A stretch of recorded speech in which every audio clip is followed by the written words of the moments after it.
మా latest videos కోసం మా ఈ తెలుగు న్యూస్ ఛానల్ సబ్స్క్రైబ్ చేసి గంట సింబల్ యాక్టివేట్ చేసుకోండి. రేపు ఆషాఢ సోమవారం రాత్రి పడుకునే ముందు కలబందతో ఇలా చేస్తే రాత్రికి రాత్రే మీకు రాజయోగం పడుతుంది. రేపు ఆషాఢ సోమవారం రాత్రి కలబందను మీ ఇంటిలో ఒక మూలన పెడితే మీకు రాజయోగం పడుతుంది. కలబందతో చాలా రకాల పరిహారాలు చేస్తారు. ఇంటి బయట కలబంద మొక్క తప్పకుండా ఉండాలని పండితులు చెప్తూ ఉన్నారు. కలబంద దేవతా వృక్షాలలోని ఒక మొక్కగా ప్రసిద్ధి చెందింది. కలబందతో ఎలాంటి పరిహారం చేసినా మనకు చక్కటి రిజల్ట్ అయితే మాత్రం వస్తుంది. మరి రేపు ఆషాఢ సోమవారం రాత్రి కలబంద మొక్కతో ఏం చేయాలో ఈ వీడియోలో వివరంగా తెలుసుకుందాం. ఆషాఢ సోమవారం రోజున శివుడిని నిష్ఠగా పూజించాలి. ఆషాఢ మాసంలో వచ్చే సోమవారాలు శివుడికి ఎవరైతే పూజలు చేస్తారో వారిని శివుడి అనుగ్రహిస్తాడు అని పండితులు చెప్తూ ఉన్నారు. ముఖ్యంగా కుటుంబంలో సఖ్యత లేని వారు ఈ ఆషాఢ సోమవారాలు శివ పార్వతులను పూజించాలి. ఇక మనలో చాలామంది ధన సమస్యలు, కుటుంబ సమస్యలు ఎదుర్కొంటూ ఉంటారు. కొంతమంది సమాజంలో గుర్తింపు రావటం లేదని, జీవితంలో ఆనందం ఉండటం లేదని బాధపడిపోతూ ఉంటారు. అలాంటి వారు రేపు ఆషాఢ సోమవారం రోజు కలబంద మొక్కతో ఒక చిన్న పని చేస్తే మీ జీవితంలో ఉన్న కష్టాలు రాత్రికి రాత్రే తొలగిపోతాయి. మీకు రాజయోగం పడుతుంది. ఇటీవల కాలంలో ప్రతి ఒక్కరి పెరటిలోనూ కలబంద మొక్క ఉంటుంది. ఏ ఇంటిలో అయితే కలబంద మొక్క ఉంటుందో ఆ ఇంటిలో 33 కోట్ల దేవతలు కొలువు తీరి ఉంటారని పండితులు చెప్తూ ఉన్నారు. కలబంద ఆకులో లక్ష్మీదేవి కొలువు తీరి ఉంటుంది అంటారు పండితులు. ఈ భూమి మీద లభించే మొక్కలలో కలబంద మొక్క మంచి ఔషధ మొక్కగా కలబంద ప్రసిద్ధి చెందింది. వాస్తుశాస్త్రం ప్రకారం కలబంద మొక్కను అదృష్ట మొక్క అంటారు. ఈ మొక్కను ఇంట్లో నాటుకుంటే చాలా శుభప్రదం. ఈ మొక్కతో మనిషి జీవితంలో వచ్చే సమస్యలన్నీ కూడా తొలగిపోతాయి. కలబంద మొక్కను ఏ దిశలోనైనా సరే నాటవచ్చు. కానీ మీరు మీ కెరియర్లో పురోగతి సాధించాలనుకుంటే దానిని పశ్చిమ దిశలో నాటడం శుభప్రదం. కలబందతో కొన్ని రకాల పరిహారాలు చేయటం ద్వారా ఇంట్లో ఉండే దరిద్రాన్ని పోగొట్టి లక్ష్మీదేవి ఇంట్లోకి వచ్చేలాగా చేయవచ్చు. అయితే కలబంద మొక్కతో ఆషాఢ సోమవారం ఏం చేయాలో ఇప్పుడు మనం ఈ వీడియోలో వివరంగా తెలుసుకుందాము. అంతకన్నా ముందు మరణం యొక్క ప్రాముఖ్యతను వివరించే ఒక అందమైన కథను విందాం. పుట్టుక మరియు మరణం సృష్టి యొక్క నియమాలకు మరియు విశ్వం యొక్క సమతుల్యతకు చాలా అవసరం. ఇవి లేకపోతే మానవులు ఒకరిపై ఒకరు ఆధిపత్యం చెలాయిస్తారు. అది ఎలాగో ఈ కథలో తెలుసుకుందాం. ఒకసారి ఒక రాజు తన రాజ్యం వెలుపల ఒక చెట్టు క్రింద కూర్చున్న సన్యాసి వద్దకు వెళ్ళాడు. రాజు ఆ సన్యాసిని చూసి, ఓ స్వామి, నేను అమరత్వం పొందగలిగే మూలిక ఔషధం ఏదైనా ఉందా? ఒకవేళ ఉంటే దయచేసి నాకు తెలియజేయండి అని అంటాడు. దానికి సన్యాసి, ఓ రాజు, మీరు ఎదురుగా ఉన్న 2 పర్వతాలను దాటండి మరియు అక్కడ మీకు ఒక సరస్సు కనిపిస్తుంది. మీరు దాని నుండి నీరు త్రాగండి. దాంతో మీరు అమరత్వం పొందుతారు అని చెప్తాడు. రాజు మరుసటి రోజు సన్యాసి చెప్పినట్లుగా పర్వతాలు దాటి ఒక సరస్సును కనుగొన్నాడు. అతను నీరు త్రాగడానికి వెళ్ళబోతున్నప్పుడు కొన్ని బాధాకరమైన మూలుగులు విన్నాడు. అతను నీరు త్రాగకుండానే ఆ గొంతును అనుసరించాడు. చాలా బలహీనమైన వ్యక్తి పడుకుని నొప్పితో ఉన్నాడు. ఆ వ్యక్తిని చూసి, మీరు ఎవరు, ఇక్కడ ఏమి చేస్తున్నారు అని అడిగాడు. అప్పుడు ఆ వ్యక్తి, నేను సరస్సులోని నీటిని తాగాను మరియు అమరుడునయ్యాను. నాకు 100 ఏళ్ళు నిండిన తర్వాత నా కొడుకు నన్ను ఇంటి నుంచి గెంటేశాడు. గత 50 ఏళ్లుగా నన్ను చూసుకునేవారు లేకుండా పడి ఉన్నాను. నా కొడుకు చనిపోయాడు మరియు నా మనుమళ్ళు కూడా ఇప్పుడు వృద్ధులయ్యారు. నేను మరణించడానికి తినటం మరియు నీరు త్రాగటం మానేశాను, కానీ నేను ఇంకా బ్రతికే ఉన్నాను అని చెప్తాడు. రాజు ఆ వ్యక్తి మాటలు విని ఆలోచనలో పడతాడు. కొంచెం సేపు అయిన తర్వాత రాజు ఇలా అనుకుంటాడు, నేను అమరత్వం పొంది ముసలివాడిగా మారితే ప్రయోజనం ఏముంటుంది? కాబట్టి నేను మళ్ళీ స్వామి వద్దకు వెళ్ళి నాకు అమరత్వం మరియు యవ్వనం కావాలి అని అడుగుతాను. దానికోసం నేను ఏమి చెయ్యాలో కూడా తెలుసుకుంటాను అని అనుకుని రాజు వెంటనే ఆ సన్యాసి దగ్గరకు వెళ్ళి తన ఆలోచనను వ్యక్తపరుస్తాడు. రాజుకు వచ్చిన ఆలోచనను విని సన్యాసి ఇలా అన్నాడు. సరస్సు దాటిన తర్వాత మీరు మరొక పర్వతాన్ని దాటండి. అక్కడ మీకు పసుపు రంగులో ఉన్న పండ్లతో నిండి ఉన్న ఒక చెట్టు కనిపిస్తుంది. వాటిల్లో ఒకటి తినండి. ఆ పండు తిన్న వెంటనే మీరు అమరత్వంతో మరియు యవ్వనంగా ఉంటారు అని సన్యాసి అంటాడు. రాజు మరుసటి రోజు సన్యాసి చెప్పిన చోటుకి వెళ్ళి చూశాడు. అతను పండిన పసుపు పండ్లతో నిండిన చెట్టు చూశాడు. ఆ పండ్లను తెంపి తినబోతూ ఉంటే కొందరు పోట్లాడుకుంటున్నట్లుగా అనిపించింది రాజుకు. ఇంత మారుమూల ప్రదేశంలో ఎవరు పోట్లాడుకుంటున్నారని ఆలోచిస్తున్నాడు. నలుగురు యువకులు గొంతెత్తి వాదించుకోవటం చూశాడు. వారి దగ్గరకు వెళ్ళి మీరు ఇలా పోట్లాడుకోవడానికి కారణం ఏమిటని అడిగాడు. వారిలో ఒకరు నాకు 250 ఏళ్ళు, నా కుడివైపున ఉన్న వ్యక్తికి 300 సంవత్సరాలు, అతను నాకు ఆస్తి ఇవ్వటం లేదు అని చెప్తాడు. అప్పుడు మరో వ్యక్తి సమాధానం కోసం అవతలి వ్యక్తి వైపు చూసి ఇలా అంటాడు. చూడండి, నా కుడివైపున ఉన్న వ్యక్తి మా నాన్నగారు, అతనికి 350 సంవత్సరాల వయసు. అతను తన ఆస్తిని నాకు ఇవ్వనప్పుడు నేను నా కొడుకుకు ఎలా ఇస్తాను అని అడుగుతాడు. వెంటనే 350 సంవత్సరాలు ఉన్న వ్యక్తి తన పక్కన ఉన్న వ్యక్తిని చూపించి, ఈయన మా నాన్నగారు, ఆయనకు 400 సంవత్సరాల వయసు, ఇతను నాకు ఆస్తి ఇస్తే నేను నా కొడుకు ఇస్తా, అప్పుడు అతను తన కొడుకు ఇస్తాడు అని చెప్తాడు. వీరి మాటలు విని రాజు దిగ్భ్రాంతికి గురి అయినాడు. వెంటనే రాజు సన్యాసి వద్దకు తిరిగి వచ్చి, మరణం యొక్క ప్రాముఖ్యతను నాకు తెలియజేసినందుకు ధన్యవాదాలు అన్నాడు. ఆ సన్యాసి ఇలా అన్నారు. ఓ రాజా, మరణం ఉంది కాబట్టి ప్రపంచంలో ప్రేమ ఉంది. మరణాన్ని నివారించే బదులు మీ ప్రతిరోజు ప్రతి క్షణం వీలైనంత ఆనందంగా జీవించండి. ముందు మిమ్మల్ని మీరు మార్చుకోండి, అప్పుడు ప్రపంచం మారుతుంది. ఇప్పుడు నేను చెప్పే మాటలను అందరూ గుర్తుపెట్టుకుంటే మీరందరూ కూడా దేవునికి దగ్గరగా జీవిస్తారు.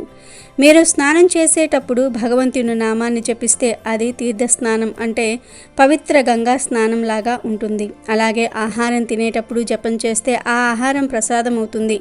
నడిచేటప్పుడు లేదా ప్రయాణం చేసేటప్పుడు దైవనామాన్ని స్మరిస్తే అది తీర్థయాత్రలాగా ఉంటుంది. ఆహారం వండేటప్పుడు జపం చేస్తే అది మహాప్రసాదం అవుతుంది. నిద్రించే ముందు జపం చేస్తే ధ్యాన నిద్రలాగా ఉంటుంది. పని చేసేటప్పుడు జపిస్తే అది భక్తి అవుతుంది. ఇంట్లో దైవనామాన్ని జపిస్తే ఇల్లు దేవాలయం అవుతుంది. ఇలా ప్రతి క్షణం దైవనామాన్ని జపిస్తే మీ జీవితం సుఖమయమవుతుంది. ఇక వీడియోలోకి వెళ్లే ముందు మా వీడియో నచ్చితే లైక్ చేసి షేర్ చేయండి. ఇలాంటి మరిన్ని ఇంట్రెస్టింగ్ కథలు వినడానికి మా ఛానల్ని సబ్స్క్రైబ్ చేసుకోండి. ఇక వీడియోలోకి వస్తే సోమవారం అంటే శివుడికి ఇష్టమైన రోజు. ఆషాఢ మాసంలో వచ్చే సోమవారాలకు విశేషమైన స్థానం ఉంది. అయితే రేపు ఆషాఢ సోమవారం మీరు ఇంట్లో శివుడికి ఇష్టంగా పూజ చేసి మీ ఇంట్లో ఉండే కలబంద మొక్క దగ్గరకు వెళ్ళండి. ఉదయం పూట శివుడికి పూజ చేసిన తర్వాత కొన్ని వాటర్ తీసుకొని కలబంద మొక్క దగ్గరకు వెళ్ళి కలబంద మొక్క మొదట్లో పోసేయండి. కొంచెం సేపు అయిన తర్వాత కలబంద మొక్క ఉన్న కుండీలో నుండి చిన్న మొక్కను తీయండి. పక్కపక్కనే పిలకలు వస్తాయి కదా, వాటిల్లో ఒక పిలకను అంటే ఒక మొక్కను తీసి వేర్లకు ఉన్న మట్టిని శుభ్రంగా కడిగి ఒక ప్లేట్లో పెట్టుకోండి. ఇప్పుడు ఆ వేర్లకు పసుపు రాసి బొట్లు పెట్టండి. అలాగే కలబంద ఆకులకు కూడా పసుపు రాసి బొట్లు పెట్టండి. ఆ కలబందను ప్లేట్లో పెట్టి శివుని పటం ముందు ఉంచి అక్షింతలతో నువ్వులతో పూజించాలి. 5 సార్లు లేదా 11 సార్లు ఓం నమఃశివాయ అని అనుకుంటూ ఆ కలబంద మొక్కను పువ్వులతో అక్షింతలతో పూజించి ధూపం చూపించాలి. ఇక ఆ కలబందను శివపటం దగ్గరనే ఉంచాలి. మీరు ఈ పరిహారం చేసిన రోజు మాంసాహారం తినకూడదు. ఆడవారు చేసినా మగవారు చేసినా నిష్టగా చేయాలి. మగవారు ఈ పరిహారం చేసే రోజు మందు త్రాగకూడదు. ఆడవారు నెలసరి సమయంలో ఈ పరిహారం చేయకూడదు. ఎందుకంటే ఇది పూజతో సంబంధం ఉన్న పరిహారం కాబట్టి. ఇక అదే రోజు రాత్రి మీరు భోజనం చేసే ముందు కానీ చేసిన తర్వాత కానీ మీరు కాళ్ళు చేతులు కడుక్కొని పూజగది దగ్గరకు వెళ్ళి మీకు ఉన్న సమస్యల గురించి చెప్పుకోండి. ఆ తర్వాత కలబంద పెట్టిన ప్లేట్ను తీసుకుని మీ బెడ్రూమ్లో కానీ వంటగదిలో కానీ ఈశాన్య మూలన పెట్టుకోవాలి. కలబందను మీ ఇంటిలో ఏ గదిలో పెట్టినా ప్లేట్లోనే ఉంచి ఈశాన్య మూలన ఎవ్వరికీ కనబడకుండా పెట్టాలి. అలా పెట్టి వారం 10 రోజులు దానిని అలాగే వదిలివేయాలి. వారం 10 రోజులు అయిన తర్వాత స్నానం చేయకుండానే ఆ ప్లేట్ను తీయండి. ప్లేట్లో పెట్టిన కలబంద బాగానే ఉంటే దానిని కుండీల్లో పాతిపెట్టండి. అలా కాకుండా ప్లేట్లో పెట్టిన కలబంద వాడిపోతే ఆ కలబందను బయట ఎక్కడైనా సరే మట్టిలో పాతి పెట్టండి. ఇలా చేస్తే మీ ఇంటిలో ఉన్న నెగిటివ్ ఎనర్జీ అంతా కూడా బయటకు వెళ్ళిపోతుంది. కలబంద మొక్క నీరు లేకపోయినా బ్రతుకుతుంది. కాబట్టి ఈ మొక్కను 10 రోజులు మీ ఇంట్లో ఈశాన్య మూలన ఉంచటం వల్ల మీ ఇంట్లో ఉండే నెగిటివ్ ఎనర్జీ అంతా కూడా లాగేసుకుంటుంది. ఒకవేళ మీ ఇంట్లో ఎక్కువగా నెగిటివ్ ఎనర్జీ లేకపోతే కలబంద మొక్క వాడిపోదు. ఒకవేళ వాడిపోతే మీ ఇంటిలో నెగిటివ్ ఎనర్జీ ప్రభావం ఉందని అర్థం చేసుకోండి. కలబందను పాతిపెట్టిన తర్వాత స్నానం చేసి లేదా కాళ్ళు చేతులు కడుక్కొని ఇంటిలోనికి రావాలి. ఆ తర్వాత ఇంటిని శుభ్రం చేసి చక్కగా దీపారాధన చేయండి. ఇలా ఆషాఢ మాసంలో వచ్చే సోమవారాలు కలబంద మొక్కతో ఈ పరిహారం చేస్తే మీ ఇంటిలో ఉన్న నెగిటివ్ ఎనర్జీ అంతా కూడా పోతుంది. మీకు రాజయోగం పడుతుంది. మరి ప్రతి ఒక్కరూ రేపు ఆషాఢ సోమవారం రాత్రి కలబందను ఇంటిలో ఈ మూలన పెట్టి శుభ ఫలితాలను పొందండి. మన శరీరంలో రోగనిరోధక శక్తి పెంచడంలో కలబంద గ్రేట్గా పనిచేస్తుంది. ఎందుకంటే కలబందలో ఉండే యాంటీ ఆక్సిడెంట్లు, యాంటీ బ్యాక్టీరియల్ గుణాలు పుష్కలంగా ఉంటాయి. అందుకే ఉదయం కలబంద గుజ్జును నీటిలో కలిపి తాగమని నిపుణులు చెప్తూ ఉన్నారు. ఇలా చేయటం వల్ల వ్యాధులు, వైరల్ ఇన్ఫెక్షన్లు కూడా దరిచేరకుండా ఉంటాయి. ఈ కలబంద జ్యూస్ తాగటం వల్ల జీర్ణ సమస్యలు తగ్గుముఖం పడతాయి. అంతేకాకుండా శరీరంలో ఉండే విష పదార్థాలు మొత్తం కూడా బయటకు పంపే శక్తి కలబంద మొక్కకు పుష్కలంగా ఉంది. అందుకే ప్రతిరోజు 2 టీ స్పూన్ల కలబంద గుజ్జు తీసుకోమంటున్నారు ఆరోగ్య నిపుణులు. మరో ఉపయోగం ఏమిటి అంటే ప్రతిరోజు కలబంద గుజ్జు తీసుకోవటం వల్ల అధిక బరువుకు కూడా చెక్ పెట్టవచ్చు. ఇంట్లో పెంచుకోవడానికి వీలుగా ఉండే ఔషధ గుణాలు కలిగిన మొక్కలలో కలబంద కూడా ఒకటి. ఇది మన అందరికీ తెలిసిందే. దీనిని చాలామంది ఇంట్లో పెంచుకుంటూ ఉంటారు. మనకు వచ్చే అనేక రకాల రోగాలను నయం చేసుకోవటంలో కలబంద ఔషధంగా పనిచేస్తుంది. ఇవి ఇంటి లోపల మరియు ఆరు బయట అద్భుతంగా కనిపించినప్పటికీ ఇంట్లో వాటిని పెంచుకోవడానికి సౌందర్యం మాత్రమే కారణం కాదు. కలబంద మొక్క చాలా ప్రయోజనాలను కలిగి ఉంది మరియు మీరు వివిధ ప్రయోజనాల కోసం ఆకులలోని జెల్ను ఉపయోగించుకోవచ్చు. కలబంద మొక్కను సర్వ రోగాలకు దివ్య ఔషధంగా ఉపయోగపడే ప్రకృతి ప్రసాదించిన ఒక అద్భుత వరంగా చెప్పుకోవచ్చు. కలబంద మొక్కను ఇంట్లో పెంచుకోవటం వల్ల ప్రతికూల శక్తులన్నీ కూడా తొలగిపోయి సానుకూల శక్తులు మీ ఇంట్లోకి ప్రవేశిస్తాయి. కలబందకు దుష్ట శక్తులను ఆకర్షించే సామర్థ్యం ఉందని నమ్ముతూ ఉంటారు. ఈ మొక్క గాలిని మాత్రమే వినియోగిస్తూ నీరు లేకుండా కూడా ఎక్కువ కాలం చెక్కు చెదరకుండా బ్రతుకుతుంది. కలబందతో కొన్ని రకాల పరిహారాలు చేయటం ద్వారా ఇంట్లో ఉండే దరిద్రాన్ని పోగొట్టి లక్ష్మీదేవి ఇంట్లోకి వచ్చేలాగా చేయవచ్చు. రేపు సోమవారం బీరువా కింద ఈ ఆకును పెడితే మీ బీరువా నోట్ల కట్టలతో నిండిపోతుంది. కావాల్సినంత డబ్బు మీ చేతిలో నిలుస్తుంది అని పండితులు చెప్తూ ఉన్నారు. చాలామంది ఆర్థిక సమస్యలతో సతమతమైపోతూ ఉన్నారు. అప్పుల బాధలు ఉన్నవారు, ఇతరులకు డబ్బు ఇచ్చి బాధపడేవారు, చేతిలో డబ్బు నిలవటం లేదని బాధపడేవారు కూడా, డబ్బును పొదుపు చేయలేకపోతూ ఉన్నాం అని అనుకునేవారు కూడా ఈ పరిహారాన్ని రేపు సోమవారం రోజున చేయండి. మన అందరి ఇళ్లల్లో బీరువాలు ఉంటాయి. మనలో చాలామంది బీరువాలోనే డబ్బులను, బంగారాన్ని, ఆస్తికి సంబంధించిన పేపర్లను పెట్టుకుంటూ ఉంటారు.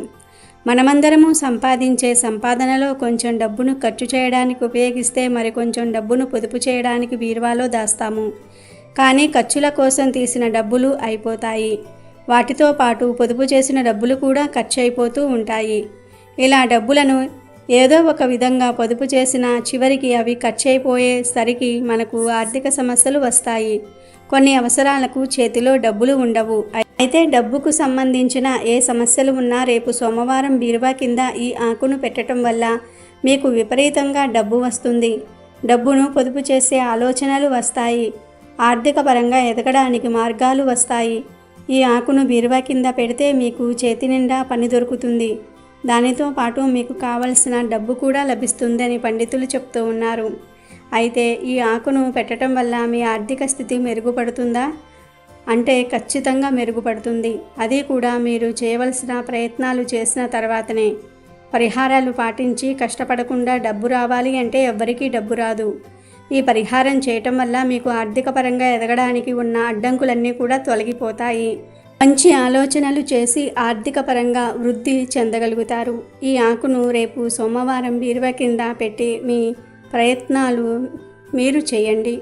ఇప్పటి వరకు లోన్స్ కోసం ట్రై చేసి విసిగిపోయిన వారు, మొండి బకాయిలు వసూలు కావటం లేదని చింతించేవారు అందరూ కూడా ఈ పరిహారాన్ని చేసి బ్యాంకులో లోన్స్ కోసం ట్రై చేయండి.